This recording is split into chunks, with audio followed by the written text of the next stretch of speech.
Which one of the following has least heat of hydrogenation? Heat of hydrogenation का concept क्या है कि जो heat of hydrogenation है नंबर ऑफ पाई बॉन्ड्स के डायरेक्टली प्रोपोर्शनल, जितने ज्यादा पाई बॉन्ड उतनी ज्यादा heat of hydrogenation। अगर पाई बॉन्ड सेम है तब आप स्टेबिलिटी चेक करो, जितनी ज्यादा स्टेबिलिटी उतनी कम heat of hydrogenation। Stability upon alpha hydrogen से चेक करेंगे। इनमें देख लो पाई बॉन्ड तो तीनों में सेम है, ठीक है। 2,3 डाइमिथाइल ब्यूटेन की स्ट्रक्चर बना देता हूं, ये आपकी 2,3 डाइमिथाइल ब्यूटेन हो गई, ठीक है।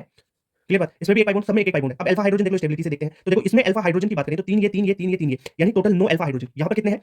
6 अल्फा हाइड्रोजन, यहां पे भी 6 अल्फा हाइड्रोजन, यहां पे भी 6 अल्फा हाइड्रोजन, ये ठीक है। तो जितने ज्यादा अल्फा हाइड्रोजन स्टेबिलिटी उतनी ज्यादा, तो हीट ऑफ हाइड्रोजनेशन सबसे उतनी ही कम हो जाएगी। तो सबसे कम हीट ऑफ हाइड्रोजनेशन किसकी होगी? फोर्थ आंसर की। अब देखो इनका ऑर्डर भी देख लो, मेरी बात सुनो। अगर आपने पढ़ा होगा, क्या पढ़ा है कि जो ट्रांसफॉर्म होती है ना, ट्रांसफॉर्म वो सिस से ज्यादा स्टेबल होती है। सिस से ज्यादा स्टेबल होती है, तो जितनी ज्यादा स्टेबल उतनी ही कम हीट ऑफ हाइड्रोजनेशन, यानी सिस की ज्यादा होगी क्या? एच ट्रांस से, ठीक है सर। और मेरी बात सुनो, इतनी बात तो ये होगी, अगर आपने आइसोब्यूटीन के बारे में पढ़ा होगा तो आइसोब्यूटीन की हीट ऑफ हाइड्रोजनेशन सिस से ज्यादा होती है, सिस फॉर्म से, और सिस फॉर्म की किससे? ट्रांसफॉर्म से ज्यादा होती है। क्लियर बात। इनका कॉन्सेप्ट भी बता दिया। तो ये देख लो ऑर्डर क्या कर सकते हो उसका, सबसे ज्यादा किसकी होगी? थर्ड की। फिर आ जाएगा आपके पास क्या? सिस वाला, ये सिस फॉर्म है ना, ये आगे ट्रांस, फिर 2, और लास्ट में सबसे कम फोर्थ की। ये एच का ऑर्डर आ गया हीट ऑफ हाइड्रोजनेशन का। समझ में आई क्या बात?